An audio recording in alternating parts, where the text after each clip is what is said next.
수사가 몇 차례 진행되고 나서는 아예 뭐 미행처럼 경찰 쪽에서 집까지 데려다 주셨는데 뒤에서 이제 미행이 붙었다라고 하시면서 신호도 무시하고 계속 위험하게 운전을 하도 끝까지 쫓아오셨었고 추후에는 이제 차를 멈추고 왜 쫓아오느냐라고 질문을 하니 취재 때문에 그런다 하는데 유독 좀 집착을 많이 보였던 한 언론사가 있었고요. 그 언론사가 이름이 거론됐던 그 언론사입니까? 네.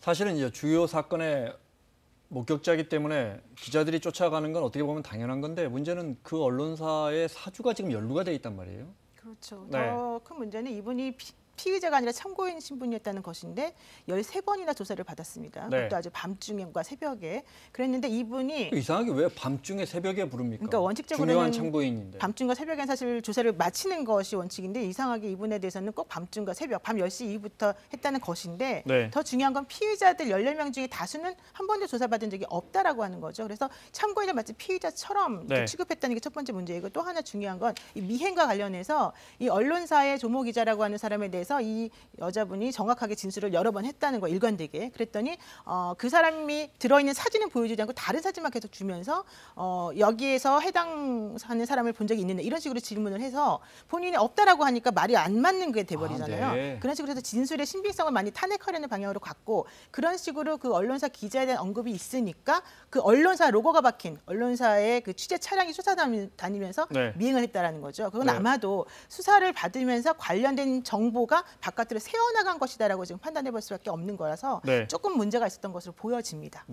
누군가와 함께 누군가의 이렇게 도움을 받고 도움을 주기 위해서 작성됐을 것이라고 생각을 하는데 이런 문건을 작성하는 것만으로도 심리적으로 많은 스트레스를 받았을 것 같고 여배우를 떠나서 그냥 한 여자로 산다고 쳐도 이런 문건 자체를 쓴다는 게 굉장히 어려운 일이었을 거라고 생각을 합니다.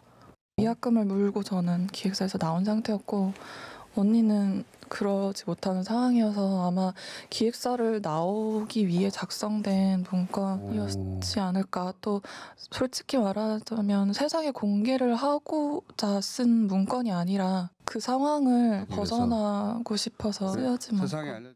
이 문건이 극단적인 선택을 하기 전에 세상에 남긴 문건이 아니라 이 문건을 작성하고 싸우려고 하다가 어느 순간 그런 선택을 하게 된 것으로 이해하고 계시군요. 네. 누가 유서를 쭉 나열하고 지장을 찍고 그러겠어요.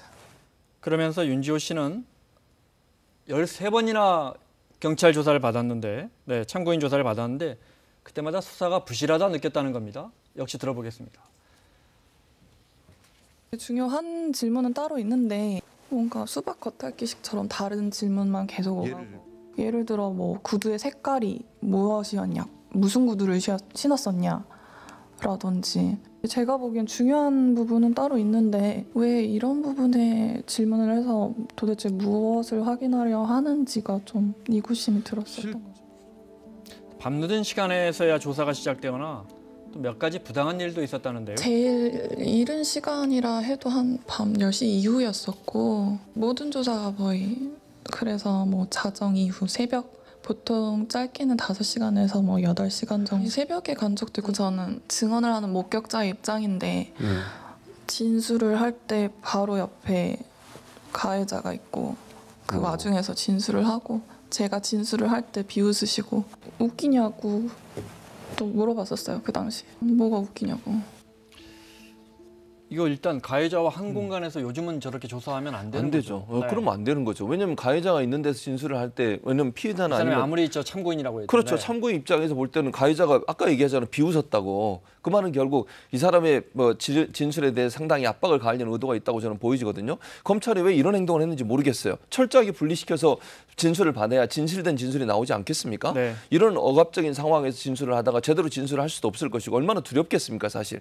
소위 뭐 그 옆에 있던 가해자가 누구였는지는 명확하게 나오진 않지만 만약에 그게 유력한 어떤 권력이 있는 사람이라고 하면 그 앞에서 참고인이 진술할 때 제대로 진술이 되겠습니까? 네. 이런 검찰의 수사 때문에 과거사 진상위원회에서 이걸 다시 하는 거 있는 거 아니겠습니까? 네. 오히려 가해자들이 너무 떳떳하게 사는 걸 보면서 좀 억울하다는 심정이 많이 들었던 게 사실인 것 같아요. 저 같은 피해를 겪은 분들이 세상 밖에서 당당하게 사셨으면 좋겠다라는 바람으로 그런 소망을 가져서 용기를 내고 이 자리에 나오게 됐습니다.